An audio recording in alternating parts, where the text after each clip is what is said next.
top stories this evening, sponsored by Corps, bringing value home. EXXONMOBIL committed to maximizing the potential and value of Guyana's oil resources. Then AMMANN, Middle Eastern oil giants Saudi Arabia and UAE pledge deeper partnerships with Guyana. Guyana rejects Venezuela's challenge to ICJ case as Geneva Agreement turns 60 years. Biometric system for teachers. PARAG says PTA'S won't have to foot the bill. And in sport, Christopher Griffith crowned the champion of the annual L.F.S. Burnham Memorial Cycle Road Race. HGP Nightly News begins now.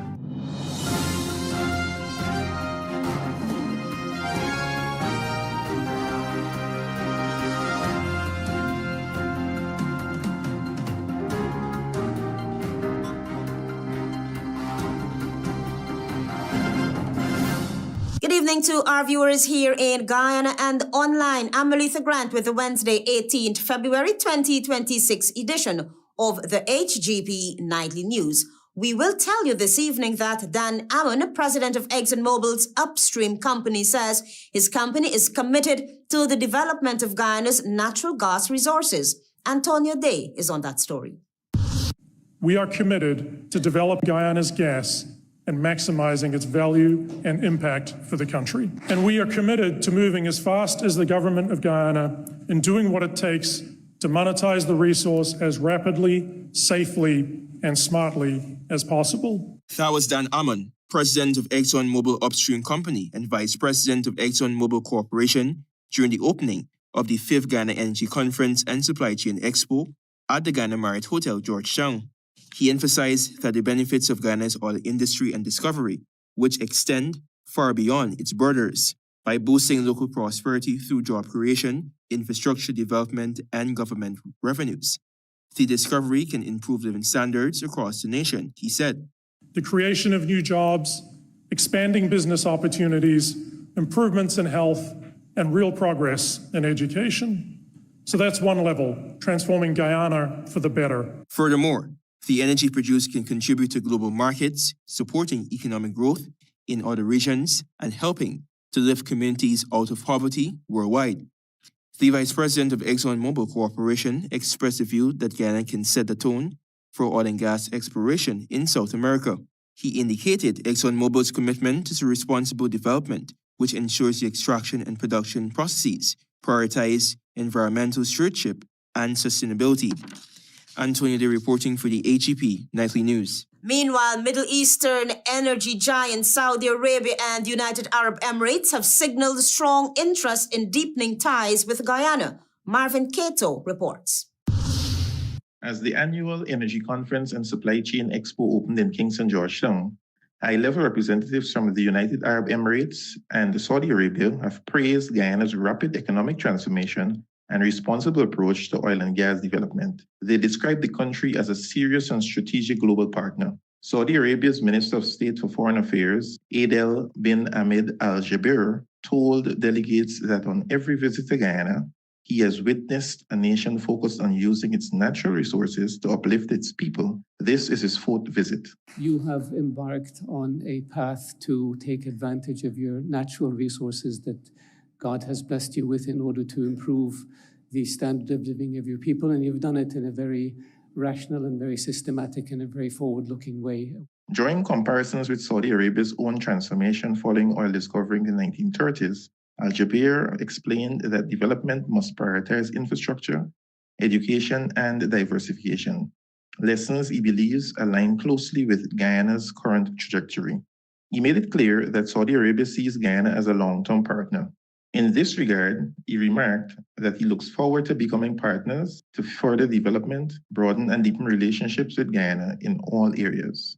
Meanwhile, addressing the delegates virtually, United Arab Emirates Minister of Industry and Advanced Technology, Dr. Sultan Al-Jaber, highlighted Guyana's record-breaking economic growth, describing it as structural transformation rather than temporary expansion.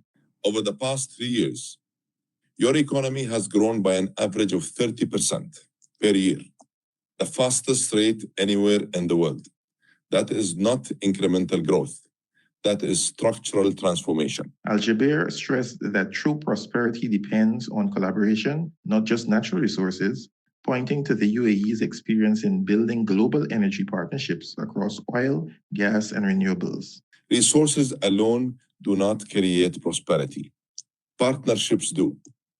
True wealth is not defined by what lies beneath the ground. It is defined by what is built above it. There has been an increase in the demand for energy globally.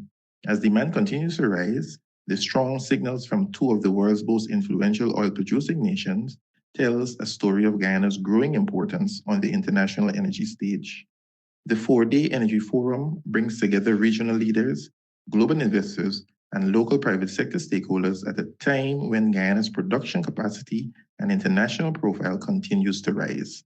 Marvin Cato reporting for HGP Nightly News. Guyana has firmly rejected Venezuela's challenge to the legitimacy of the ongoing proceedings before the International Court of Justice, insisting that the judicial process flows directly from the Geneva Agreement and remains the only lawful path to settling the border controversy. Tiana Cole reports. As the nation marks 60 years since the signing of the Geneva Agreement, Guyana has dismissed Venezuela's assertions, questioning the validity of the current case before the International Court of Justice, ICJ, describing them as legally unfounded and misleading.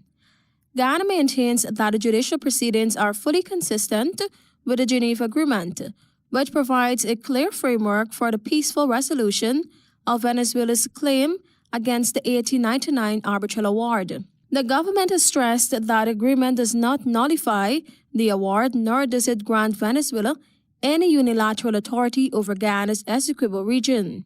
Instead, it expressly authorizes a lawful process that culminates in a final and binding decision by the ICJ. The Geneva Agreement was signed on February 17, 1966 by the United Kingdom and the Bolivarian Republic of Venezuela, and was later acceded to by Guyana at independence on May 26, 1966. It is a binding international treaty deposited with the United Nations and grounded in the principles of international law and the UN Charter. The agreement followed Venezuela's 1962 reversal of its long-standing acceptance of the 1899 arbitral award, which has definitively established the land boundary between Guyana and Venezuela, and was honored by both sides for more than 6 decades. That boundary was physically demarcated in 1905 and remained undisputed until Venezuela changed its position. Under Articles 1 to 4 on the Geneva Agreement, several dispute resolutions mechanisms were pursued over the years. Guyana initiated proceedings before the court in March 2018, seeking a final ruling affirming the validity of the 1899 arbitral award and the boundary it established. Venezuela objected to the court's jurisdiction, but ICJ rejected those objections in a 2020 judgment and reaffirmed its jurisdiction again in 2023.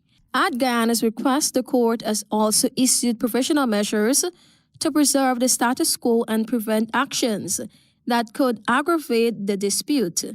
Guyana says it has complied fully with those orders and has urged Venezuela to do the same. As it commemorates the 60th anniversary of the Geneva Agreement, Guyana has called on Venezuela to respect international law, the authority of the ICJ, and the peaceful judicial process now underway, while reaffirming its own commitment to defending its sovereignty and territorial integrity through lawful means.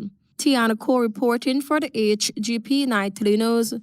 Travis Chase now reports that a biometric rollout has sparked pushback as schools question funding burden. The education minister says that biometrics attendance is not punitive, but aimed at ensuring classroom stability. Education Minister Sonia PARAG is pushing back against claims that parent-teacher associations are being pressured to find money to purchase biometric attendance systems for schools. In a statement accompanying the rollout of the initiative, the minister said some schools have already acquired the fingerprint-based systems using their existing grants, without any directive or compulsion from the Ministry of Education. She maintains there is no force or pressure on teachers or PTA'S to divert school funds to buy the equipment. According to PARAG, schools are free to decide whether to purchase the system. According to the minister, where grants have already been exhausted, the ministry will step in to assist. But that assurance comes amid growing unease in some schools. Several schools were reportedly told they must source funding to acquire the biometric devices, describing the requirement as unfair and burdensome. The controversy follows a recent school visit by the minister early in the academic term, where she found several teachers absent. That discovery, she said, underscores the need for stronger accountability mechanisms to ensure students receive consistent instructions. The biometric system, which requires teachers to clock in and out using fingerprint verification, is expected to be introduced across more schools in the coming months. The ministry insists the measure is not punitive, but designed to strengthen attendance monitoring and improve classroom delivery. 24.3 billion was approved in the 2026 national budget for the education sector. According to Education Minister Sonia Parag, that figure reflects the government's strong support for education as a key part of national growth. Travis Chase, HGP Nightly News. Stay tuned. We have more news for you on the other side of this break. Celebrate with us at Courts. We have what you need at the biggest season sale. Save with great deals and huge savings on select items store-wide. Get unbeatable values on TVs, new arrivals in furniture. Save on select bedroom sets, large appliances, free gifts, and much more. Shop now, pay later. Get huge savings this season, only at Courts. Bringing value home. Offers end February 28, 2026. Conditions apply. Welcome to SNL Electrical Inc., where lighting and electrical needs are met with expertise and style. From the latest in electrical lamps to durable cables, circuit breakers, panels, we have it all. Illuminate your space with our elegant chandeliers, stunning crystal lights, and versatile pole lights. Looking to upgrade your comfort? Explore top-of-the-line AC units and our diverse selections of stylish styles. Visit us at 170-180 Thomas Street, Kitty, Georgetown. Discover a solution that not only lights up your world but transforms it. Call us on telephone number 226-3018 or 223-1634. SNL Electrical Inc., powering your life with elegance, quality, and care. Krishna Rolf Establishment. No job is too small or too large. We specialize in all types of fabricating machinery, excavator repairs, rice field pumps, and hydraulic hoses. Visit us at Lot 113, Block CC, Monrepo, East Coast, and Marara, or call 220-96224-629-4021 or 619-7880. At Krishna Rolf Establishment, no job is too small or too large.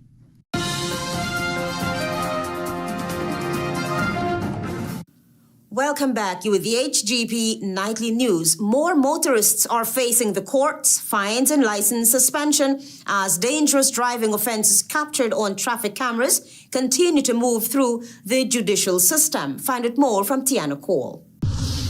The Ghana Police Force says hundreds of dangerous driving incidents detected through the Safe Road Intelligence System, SRIS, have been advanced through the courts as authorities intensify evidence-based traffic enforcement nationwide. Dangerous driving occurs when a motorist operates the vehicle in a manner that endangers the public, other road users, or property. Police warn that such conduct poses serious safety risk, disrupts traffic order, and significantly increases the likelihood of preventable collisions. The police have explained that dangerous driving is not a ticketable offense and must be heard before a magistrate. Each incident captured by SRIS cameras is individually reviewed by trained police personnel, with footage carefully analyzed, compiled, and formally presented as evidence in court. To date, 115 cases have already been processed, resulting in fines and, in some instances, the suspension of driver's license. Other matters are at various stages of review and prosecution.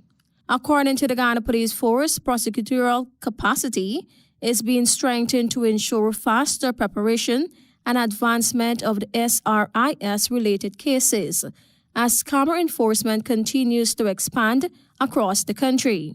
When drivers are identified, officers utilize electronic tablets to present recorded footage of the alleged infraction during verification and charge preparation prior to court proceedings. Recently, several drivers appeared before the Sparenda Magistrates Court and the Georgetown Magistrates Court in relation to dangerous driving offenses. Motorists are urged to obey traffic laws, maintain proper lane discipline, and understand that offenses detected through SRIS will be pursued through the judicial process. The SRIS forms part of a wider national initiative led by the government of Guyana in collaboration with the National Data Management Authority, aimed at modernizing traffic management through data-driven enforcement to reduce collision and save lives. Tiana Ko reporting for the HGP Nightly News. Meanwhile, the spillage of blood continues on our roadways after a 64-year-old man was crushed to death Tuesday on the west coast of Demerara. Travis Chase reports. Police are probing a crash that claimed the life of a 64-year-old electric cycle rider on Tuesday afternoon along the Cornelia Ida Public Road, west coast Demerara. Dead is Roy Chanka of Cornelia Ida. Investigators say the accident occurred shortly before 2 p.m. and involved motor lorry GAD 7032 driven by a 42-year-old man of Friendship East Bank Demerara. Preliminary information indicate that both vehicles were heading west along the southern carriageway when the lorry attempted to turn south into the Cornelia Ida access road. During the turn, the front left wheel of the truck reportedly struck the electric cycle. Chanka was thrown onto the roadway and sustained severe injuries. His granddaughter told reporters that they learnt of Chanka's death via a phone call. A very peaceful and good person. When you are getting news? Like about an hour ago. What you heard of them? Somebody called one of my auntie and tell she that my grandfather get knocked out by the GUYANA'S dam. How many come out to say that? Yeah. You was already there when you come and say? Yeah. His body has since been taken to the Ezekiel Funeral Home pending an autopsy. Police have obtained and reviewed CCTV footage from the area as part of the ongoing probe. A breathalyzer test conducted on the lorry driver showed no alcohol in his system. He remains in custody. Travis Chase, HGP Nightly News. Vendors plying their trade at the East Rhineveld Market in Georgetown were on Wednesday brought up to speed by Minister of Local Government and Regional Development on rehabilitation works planned for the market. Marvin Cato has that story. After being grilled in Parliament over works on a number of markets in the capital city, Minister of Local Government and Regional Development Priya Manichand visited vendors at the East Rhineveld Market and informed them that plans are in motion to rehabilitate the market. During the consideration of estimates last week, members sitting in the opposition benches pointed out that millions of dollars were spent on several municipal market projects. However, they claimed no physical work is evident. The minister, however, laid the blame for the market's current situation squarely at the feet of the City Council. This market is technically run, not technically, it is a market of the City Council of Georgetown. But as you heard people complain, nothing has been done to make their lives easier. The minister informed vendors that central government is ready to step in and fix the issues facing vendors, since the City Council is yet to address these issues. It's a market where people from Lane Avenue and La Penitence and so on could come in and shop. And so we've heard the vendors, and they had some really good solutions to some of their problems.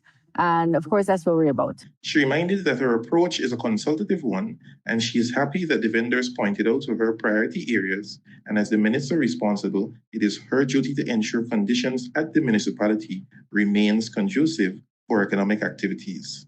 She reminded that the market culture is a Guyanese culture and it should be preserved. Meanwhile, Efforts to contact Georgetown Mayor Alfred Mentor for a comment proved futile. Marvin Cato reporting for HGP Nightly News. Stay tuned. More news after this break.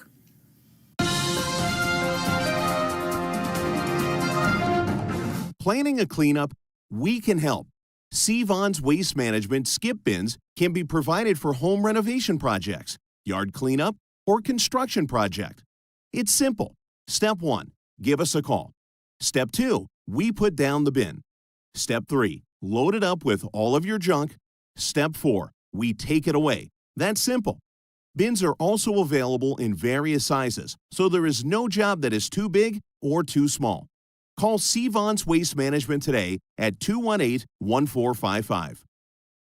Driven by oil and gas, Guyana's economy is growing fast, projected to rise by over 16% in 2026. But growth isn't just numbers. It's a young graduate landing a first job, a small business receiving more work, families getting better roads, schools, and healthcare in their communities. So, pay attention, build your skills, and find your place. Since oil production started offshore, oil and gas companies have been investing in the long-term development of Guyana. For more updates, visit www.oilnow.gy. Celebrate with us at Courts. We have what you need at the biggest season sale. Save with great deals and huge savings on select items store-wide. Get unbeatable values on TVs, new arrivals in furniture. Save on select bedroom sets, large appliances, free gifts, and much more. Shop now, pay later. Get huge savings this season, only at Courts. Bringing value home. Offers end February 28th, 2026. Conditions apply.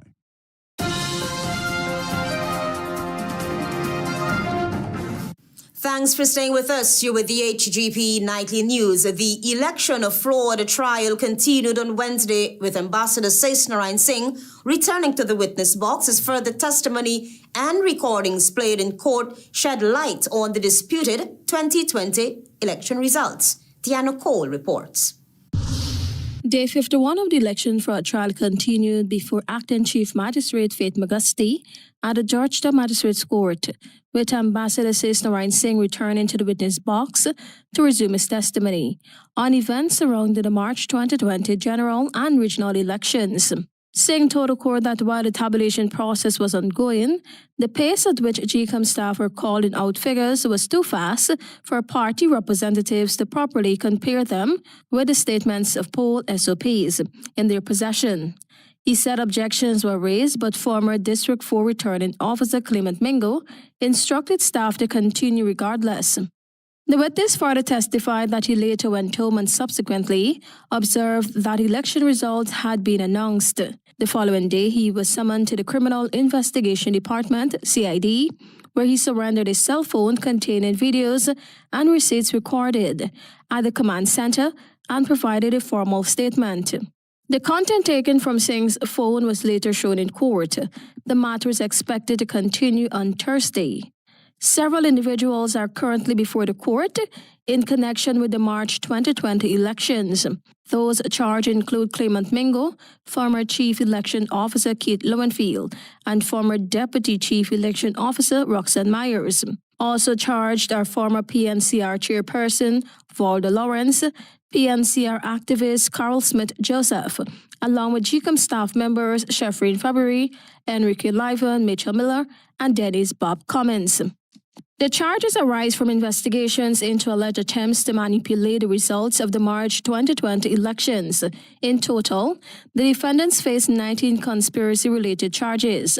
Prosecutors have indicated that approximately 73 witnesses are expected to testify as the trial continues. Tiana Cole reporting for the HGP Nightly News. Lent is a profound season on the Christian calendar, symbolizing a spiritual homecoming. It invites believers to reflect deeply on their Christian journey, emphasizing repentance, renewal, and recommitment. Nightly News visited two significant places of worship, the St. George's Cathedral and the Brickdam Cathedral, where Ash Wednesday service was solemnly observed. Antonio Day reports. Lent 2026 invites us to a sacred season of reflection, renewal, and return. As we journey towards the hope of Easter, we are reminded that Lent is not merely a tradition, but a transformative experience, a call to examine our hearts, deepen our faith, and realign our lives with purpose and grace. Nightly News visited two significant places of worship, St. George's Cathedral and Burnham Cathedral, where Ash Wednesday services were solemnly observed. During the services, clergy applied ashes in the shape of a cross on the foreheads of congregants, a tradition that serves as a tangible reminder of mortality and the need for spiritual cleansing. The ashes, often derived from the burned palms of the previous year's Palm Sunday, symbolize both penance and renewal. As believers receive the ashes, they hear the words such as, "Remember that you are dust, and to dust you shall return." This ritual acts as a spiritual invitation to embark on the Lenten season and journey with sincerity and devotion. Throughout Lent, the faithful engage in fasting, prayer, and almsgiving, all aimed at fostering a closer relationship with God and deeper awareness of their spiritual lives. The observances at St. George's and Burnham Cathedrals exemplify this collective commitment to spiritual growth and preparation for the resurrection celebration on Easter Sunday. As we start Lent, may our hearts and faith be strengthened for a transformative Easter. I'm Antonio Day reporting for the HGP Nightly News, wishing the Christian community a happy Lent. Stay tuned for regional news.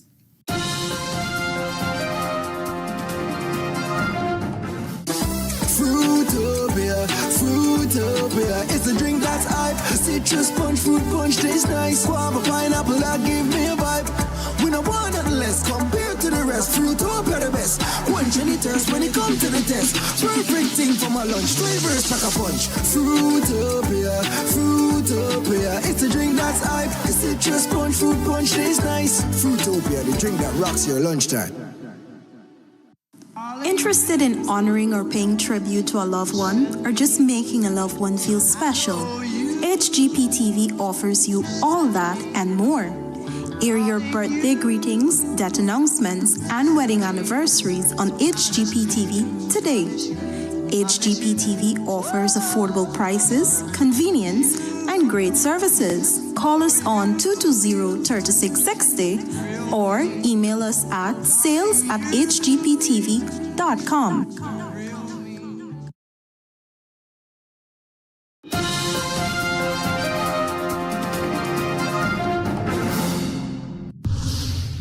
Good evening and welcome to Wednesday's edition of the Regional News.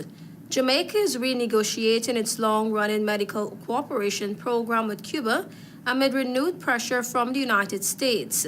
Health and Wellness Minister Dr. Christopher Tufton confirmed that while the previous Memorandum of Understanding MOU has expired, nearly 300 Cuban doctors and specialists continue to serve under existing contracts. No new MOU has been signed, and Tufton acknowledged that outstanding requests from Jamaica could jeopardize a final deal. Late last year, scores of Cuban medics returned home, including a respected orthopedic surgeon at a Kingston Public Hospital, whose sudden departure left patients stunned. Jamaica's medical cooperation with Cuba stretches back more than 50 years and has become a pillar of the public health system. In a March 2025 statement, Foreign Affairs Minister Kimina Johnson-Smith said the program remains vital, noting that a review had begun before international scrutiny intensified. That scrutiny has sharpened since the return of U.S. President Donald Trump to the White House in January 2025. Washington has accused Cuba's overseas medical missions of constituting forced labor and human trafficking, allegations repeatedly rejected by Caribbean leaders.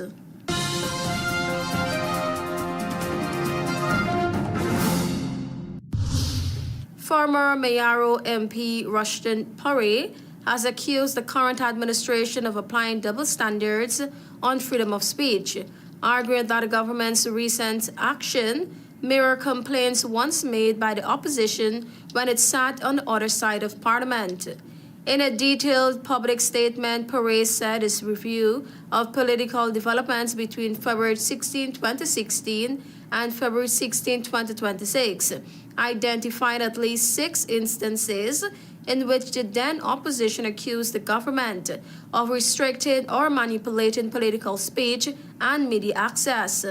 He cited calls in September 2019 for repeal of the Sedition Act, claims of political persecution linked to freedom of expression, and allegations in July 2021 that media access to government events had been restricted. He also referenced warnings in January 2023 about a drift toward one-party dominance, as well as complaints during the March 2025 election period that media houses were pressured to limit opposition advertising and that the state broadcaster restricted opposition airtime. Correa said those examples demonstrated a clear pattern. Parties in opposition often frame the sitting government as suppressing dissent. However, he argued that the same standards must apply when roles reverse. He maintained that freedom of expression cannot be selective or dependent on who holds office, urging the government to act publicly, transparently, and consistently in defense of constitutional rights.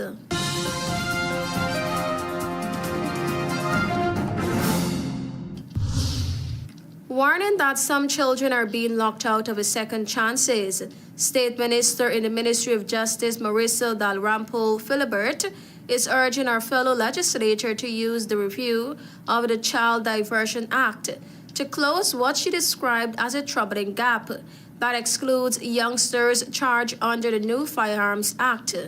Dalrymple Philibert raised the concerns as Parliament's Joint Select Committee on the Child Diversion Act on Tuesday began examining the effectiveness of the law and preparing to hear submissions from key agencies involved in Jamaica's child justice system.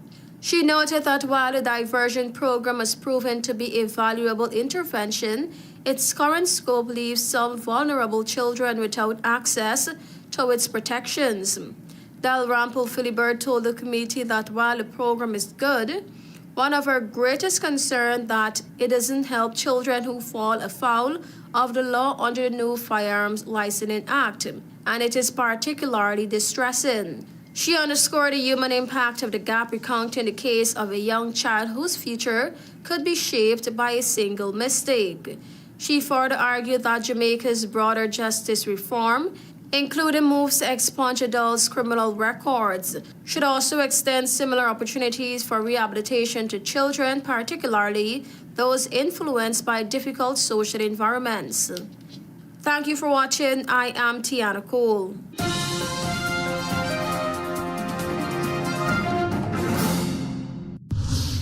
Let's now join Darwin Neblet for HGP's Sports Pulse.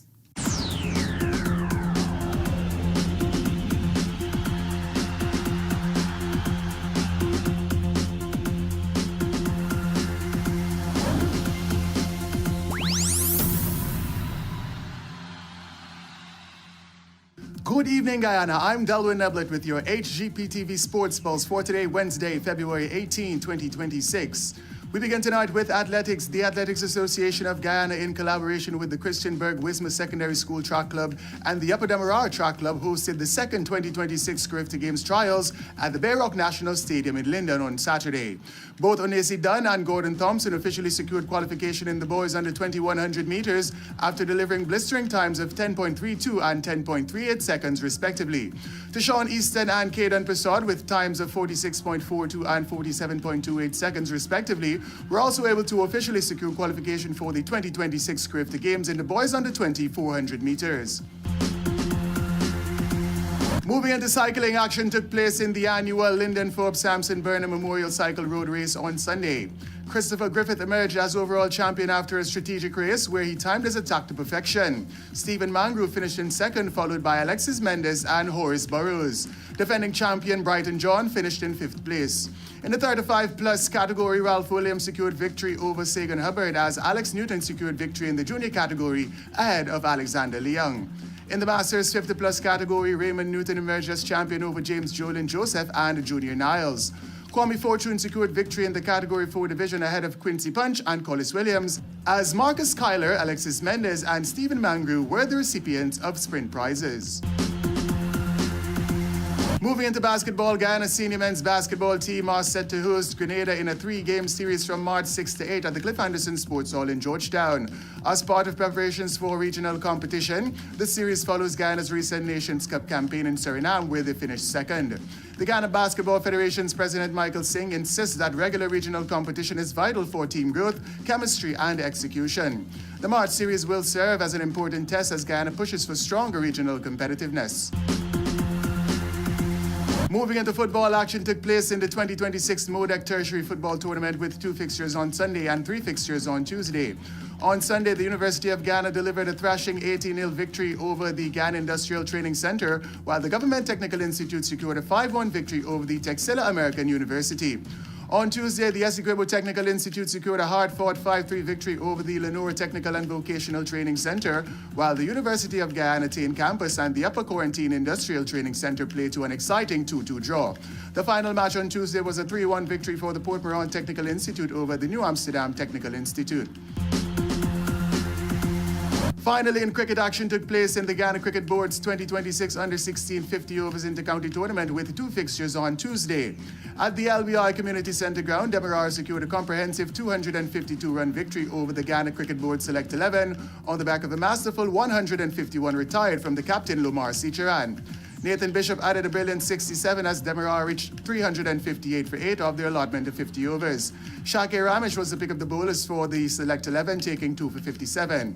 When the GCB Select 11 responded, they were bowled out for just 106 in 39 overs. Solomon Hercules top scored with 22 as Mackay Dowling was destructive with the ball for Demerara, taking 5 for 17 in a winning effort. At the Lusignan Community Centre ground, Berbice secured a comfortable 73-run victory over Essequibo. Batting first, Berbice reached 194 for 9 of their allotment of 50 overs. Asghar Ali Nabi top scored with a brilliant 52 as the captain Leon Reddy added 41. Devraj Prasad was the pick of the bowlers for Essequibo, taking 3 for 42. When Essequibo responded, they were bowled out for 121 from 42.1 overs. Devraj Prasad also top scored with 25 as Leon Reddy, Jaden Ganpat, Brandon Grimmond, and Syed Gajnabi each picked up 2 wickets in a winning effort. That's it for this edition of the HGP TV Sports Pulse. I'm Delwyn Neblet reminding you to stay in the game.